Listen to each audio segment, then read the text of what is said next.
ಚೈತನ್ಯಂ ಶಾಶ್ವತಂ ಶಾಂತಂ ವ್ಯೋಮಾತೀತಂ ನಿರಂಜನಂ ನಾದಬಿಂದು ಕಲಾತೀತಂ ತಸ್ಮೈ ಶ್ರೀ ಗುರವೇ ನಮಃ. ವೇದಿಕೆಯ ಮೇಲೆ ವಿರಾಜಮಾನರಾಗಿರುವ ಆದಿಚುಂಚನಗಿರಿ ಮಹಾಸಂಸ್ಥಾನದ ಪೂಜ್ಯ ನಿರ್ಮಲಾನಂದ ಮಹಾಸ್ವಾಮೀಜಿಯವರಲ್ಲಿ, ಪಟ್ಟನಾಯಕನಹಳ್ಳಿಯ ಪೂಜ್ಯ ನಂಜಾವಧೂತ ಮಹಾಸ್ವಾಮೀಜಿಯವರಲ್ಲಿ ಹಾಗೂ ಮಹಾಸಂಸ್ಥಾನದ ಪೂಜ್ಯ ಶ್ರೀ ನಿಶ್ಚಲಾನಂದ ಸ್ವಾಮೀಜಿಯವರಲ್ಲಿ ಗೌರವ ಸಲ್ಲಿಸಿ, ಈ ಕಾರ್ಯಕ್ರಮದ ಸೂತ್ರಧಾರರಾದ ಮಾನ್ಯ ಉಪಮುಖ್ಯಮಂತ್ರಿಗಳಾದ ಮಾನ್ಯ ಶ್ರೀ ಡಿ ಕೆ ಶಿವಕುಮಾರ್ ಅವರೇ, ಸಚಿವರಾದ ಜಾರ್ಜ್ ಅವರೇ, ಮಾಜಿ ಸಚಿವರಾದ ಸೋಮಶೇಖರ್ ಅವರೇ, ಸಚಿವರಾದ ಮಾನ್ಯ ಶ್ರೀ ಕೃಷ್ಣ ಬೈರೇಗೌಡ್ರೆ, ರೇವಣ್ಣವರೇ, ಪುಟ್ಟಣ್ಣನವರೇ,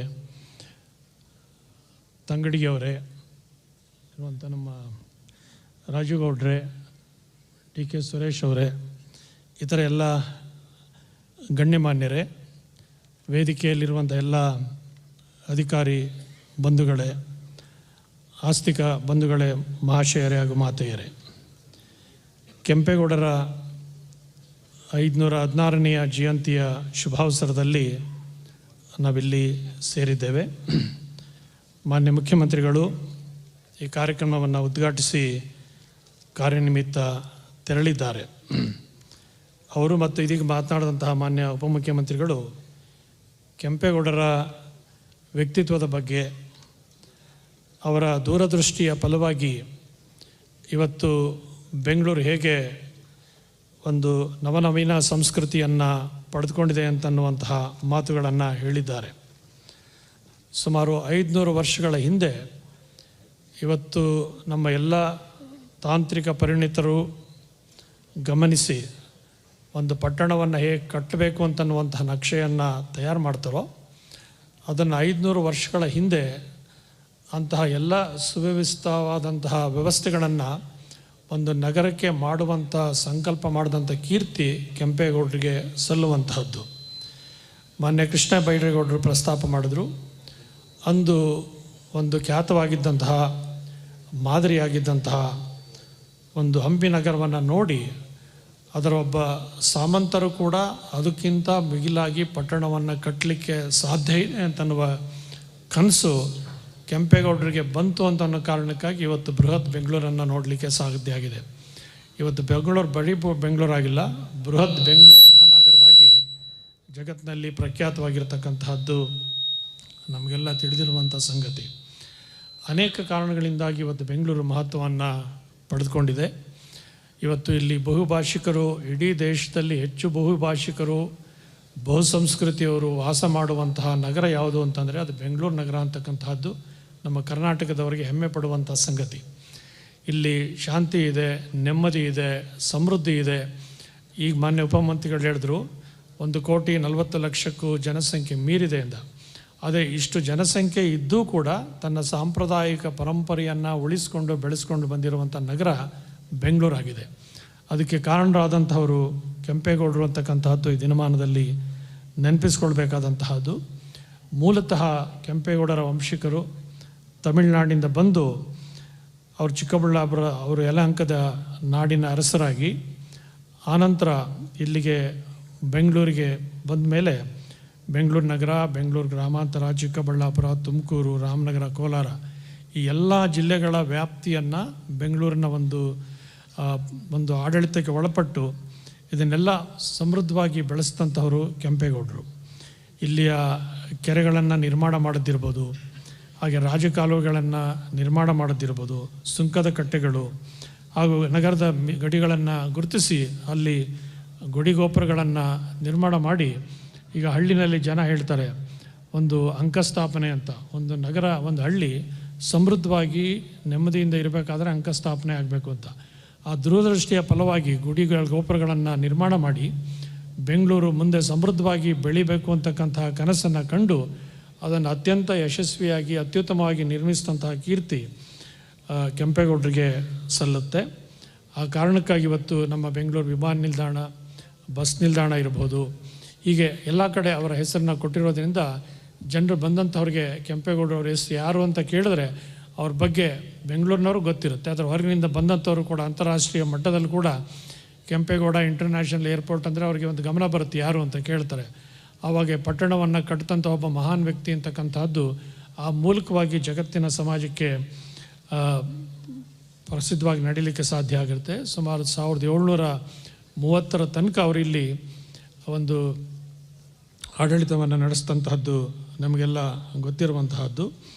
ಇದು ಮೂಲತಃ 9ನೇ ಶತಮಾನದಲ್ಲಿ ಹೊಯ್ಸಳರಿಂದ ಸ್ಥಾಪನೆಯಾದ ನಂತರ ಅದಕ್ಕೆ ಒಂದು ಹೊಸ ನಾವೀನ್ಯತೆಯ ಆಡಳಿತದ ಸೊಬಗನ್ನು ನೀಡಿದಂಥವರು ಕೆಂಪೇಗೌಡರು. ಆ ಕಾಲದಲ್ಲಿ ವಿಜಯನಗರದ ಅರಸರು ಇಲ್ಲಿ ನಮ್ಮ ಕೃಷ್ಣ ಬೈರೇಗೌಡರನ್ನು ಪ್ರಸ್ತಾಪ ಮಾಡಿದ್ರು. ಆ ಕಾಲಕ್ಕೆ ಸಾಮಂತರಾಜರಾಗಿದ್ದಂಥವರು ಒಬ್ಬರು ಅತ್ಯಂತ ಸುವ್ಯವಸ್ಥಿತವಾಗಿ ಆಡಳಿತವನ್ನು ಅಭಿವೃದ್ಧಿಯ ಪಥದಲ್ಲಿ ಸಾಗಿಸಿದಂತಹ ಒಬ್ಬ ರಾಜ ಅಂಥೇಳಿ ಅವರಿಗೆ 12 ಹೋಬಳಿಗಳನ್ನು ದತ್ತವಾಗಿ ಕೊಟ್ಟರು. ಆವಾಗಲೇ ಅವರ ಒಂದು ಆಡಳಿತಕ್ಕೆ ಒಳಪಟ್ಟಂತಹ ಮಹಾರಾಜರಿಂದಲೇ ಗೌರವವನ್ನು ಮಾನ್ಯತೆಯನ್ನು ಪಡೆದಂಥವರು ಕೆಂಪೇಗೌಡರು. ಅವರ ಸೊಸೆ ಲಕ್ಷ್ಮಮ್ಮ ಅವರು ಈ ದ್ವಾರದ ನಿರ್ಮಾಣ ಮಾಡಬೇಕಾಗಿ ಬಂದಂಥ ಸಂದರ್ಭದಲ್ಲಿ ಅವರು ಅಲ್ಲಿ ಬಲಿ ಕೊಟ್ಟು ನಗರವನ್ನು ನಿರ್ಮಾಣಕ್ಕೆ ಕೊಟ್ಟಂತಹದ್ದು ಕೆಂಪೇಗೌಡರ ವಂಶಸ್ಥರು ನಾಡಿನ ಒಂದು ಶ್ರೇಯಸ್ಸಿಗಾಗಿ ತಮ್ಮ ಪ್ರಾಣವನ್ನು ಕೊಡಲಿಕ್ಕೆ ಸಿದ್ಧರಾಗಿದ್ದರು ಅಂತಕ್ಕಂಥ ಒಂದು ವಿಶೇಷವಾದ ಸಂಗತಿ ಅವ್ರ ಬಗ್ಗೆ ನಮಗೆಲ್ಲ ಮೆಚ್ಚುಗೆಯನ್ನು ಉಂಟು ಮಾಡುವಂತಹದ್ದು. ಇಲ್ಲಿರುವಂಥ ಗವಿಗಂಗಾಧರೇಶ್ವರ ದೇವಸ್ಥಾನವೂ ಸೇರಿದ ಹಾಗೆ ಅನೇಕ ದೇವಸ್ಥಾನಗಳು, ಕೆರೆಗಳು ಇವುಗಳನ್ನೆಲ್ಲ ನಿರ್ಮಾಣ ಮಾಡಿ ಒಂದು ನಗರ ಹೇಗೆ ಸಮೃದ್ಧವಾಗಿ ಕಟ್ಟಿ ಬೆಳೆಸಲಿಕ್ಕೆ ಸಾಧ್ಯ ಇದೆ ಅಂತ ಅನ್ನೋದನ್ನು ಮಾದರಿಯಾಗಿ ತೋರಿಸ್ಕೊಟ್ಟಂತಹ ಕೀರ್ತಿ ನಾಡಪ್ರಭು ಕೆಂಪೇಗೌಡರಿಗೆ ಸಲ್ಲುವಂತಹದ್ದು. ಇವತ್ತು ಬೆಂಗಳೂರು ಅನೇಕ ಕಾರಣಗಳಿಂದಾಗಿ ವೈಶಿಷ್ಟ್ಯವನ್ನು ಪಡೆದುಕೊಂಡಿದೆ. ಇವತ್ತು ಅಂತಾರಾಷ್ಟ್ರೀಯ ವಿಮಾನ ನಿಲ್ದಾಣ ಆಗಿದೆ.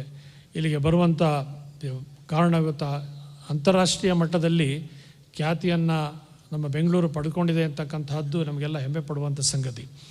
ಇಲ್ಲಿ ಎಲ್ಲ ರೀತಿಯ IT ಸೆಕ್ಟರ್ ಇರ್ಬೋದು, ಬೇರೆ ಬೇರೆ ರೀತಿಯ ಇರ್ಬೋದು, ಬಯೋಸೈನ್ಸಸ್ ಇರ್ಬೋದು, ಇತ್ಯಾದಿ ಎಲ್ಲ ರೀತಿಯ ಒಂದು ಸಂಸ್ಥೆಗಳನ್ನು, ಸಂಶೋಧನಾ ಕೇಂದ್ರಗಳನ್ನು ಮಾಡುವಂತಹ ಸಂಕಲ್ಪವನ್ನು ಮಾಡಿ ಜನ ಬೆಂಗಳೂರಿಗೆ ಬಂದರೆ ಅಂಥ ಎಲ್ಲ ಸಂಸ್ಥೆಗಳನ್ನು ಸ್ಥಾಪಿಸಲಿಕ್ಕೆ ಸಾಧ್ಯ ಇದೆ ಅಂತನ್ನುವಂಥ ಆತ್ಮವಿಶ್ವಾಸವನ್ನು ಇವತ್ತು ನಮ್ಮ ಸರ್ಕಾರಗಳು ಅವರಿಗೆ ಮೂಡಿಸ್ತಾ ಇರತಕ್ಕಂತಹದ್ದು ಅಭಿನಂದನೀಯವಾದಂತಹದ್ದು.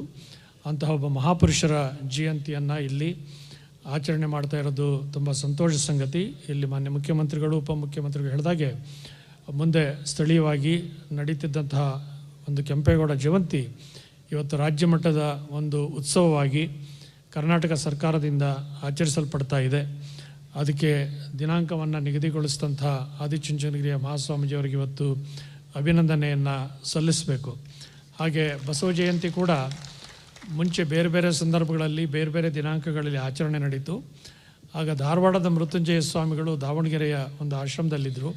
ಅವಾಗ ಹರ್ಡೇಕರ್ ಮಂಜಪ್ಪನವರು ಸೇರಿ ಬೇರೆ ಬೇರೆ ದಿನಾಂಕಗಳಲ್ಲಿ ನಿಗದಿಗೊಳಿಸಿ ಬಸವ ಜಯಂತಿಯನ್ನು ಆಚರಣೆ ಮಾಡೋದ್ರ ಬದಲು ಅಕ್ಷಯ ತೃತೀಯ ದಿವಸದಂದೇ ಮಾಡಬೇಕು ಅಂತನ್ನುವುದನ್ನು ಒಂದು ಶತಮಾನದ ಹಿಂದೆ ನಿರ್ಧಾರ ಮಾಡಿದ್ರು ಅಂತ ಕಾರಣದಿಂದಾಗಿ ಅದು ನಡೀತಾ ಇದೆ. ಹಾಗೆ ಬಸವ ಜಯಂತಿಯ ನಿರ್ಣಯ ಮಾಡಿದಂತಹ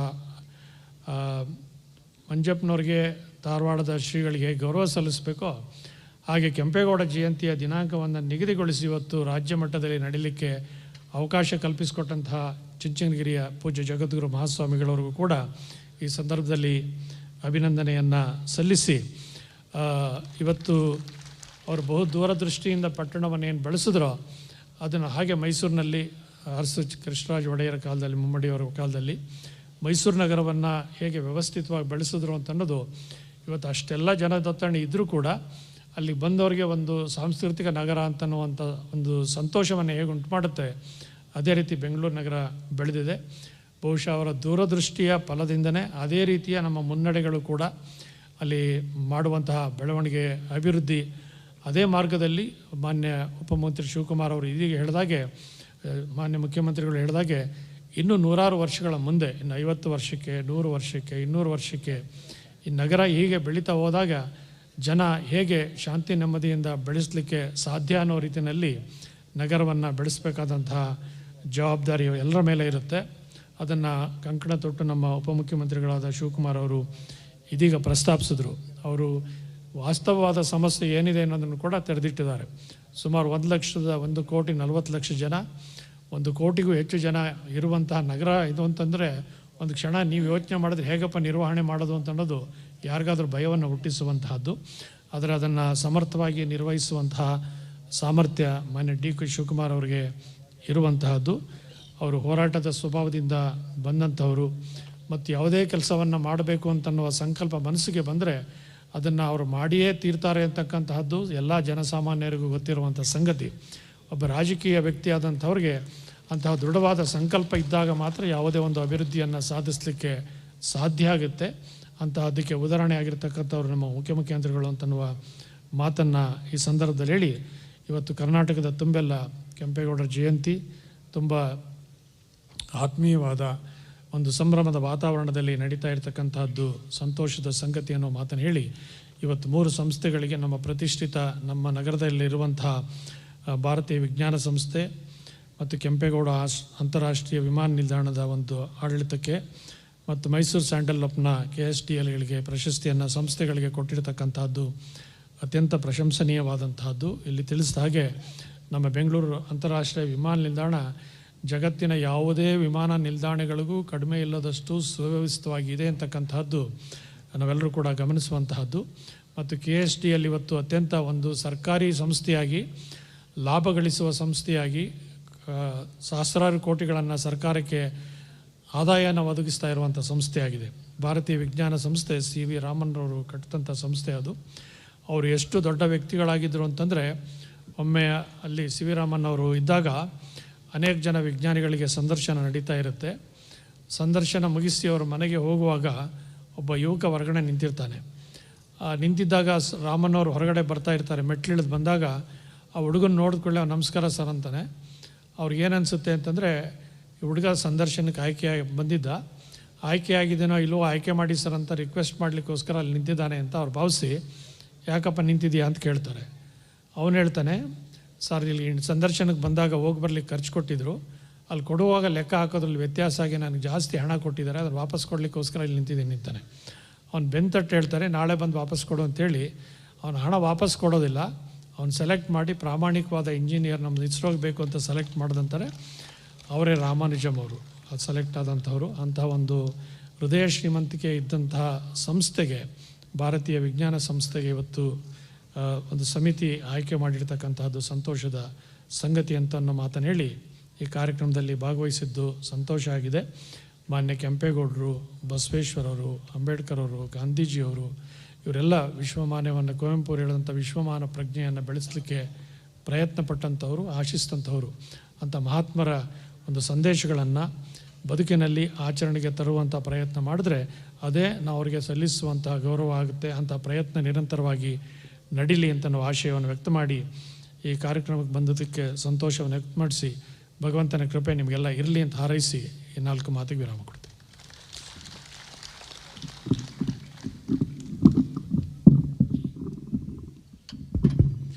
ಪರಮ ಪೂಜ್ಯ ಸ್ವಾಮೀಜಿಗಳು ವಿಶೇಷವಾಗಿ ಅಂತಾರಾಷ್ಟ್ರೀಯ ಕೆಂಪೇಗೌಡ ಪ್ರಶಸ್ತಿ ಪುರಸ್ಕೃತರಿಗೆ ಅಭಿನಂದನೆಯನ್ನು ಸಲ್ಲಿಸಿದ್ದಾರೆ. ಹಾಗೆಯೇ ಕೆಂಪೇಗೌಡರು ಪ್ರಾತಸ್ಮರಣೀಯರು, ಅವರ ಹಾದಿಯಲ್ಲಿ ಸಾಗೋಣ ಅಂತ ಕರೆ ಕೊಟ್ಟಿದ್ದಾರೆ.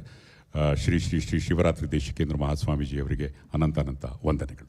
ಬಂಧುಗಳೇ, ನಮ್ಮೆಲ್ಲರಿಗೂ ಮಾರ್ಗದರ್ಶಕರಾಗಿರುವಂಥ ಪರಮ ಪೂಜ್ಯ ಜಗದ್ಗುರು ಶ್ರೀ ಶ್ರೀ ಶ್ರೀ ಡಾಕ್ಟರ್ ನಿರ್ಮಲಾನಂದನಾಥ ಮಹಾಸ್ವಾಮೀಜಿಯವರು, ಪೀಠಾಧ್ಯಕ್ಷರು ಶ್ರೀ ಆದಿಚುಂಚನಗಿರಿ ಮಹಾಸಂಸ್ಥಾನ ಮಠ ಇವರಿಂದ ಇನ್ನೀಗ ಆಶೀರ್ವಚನ.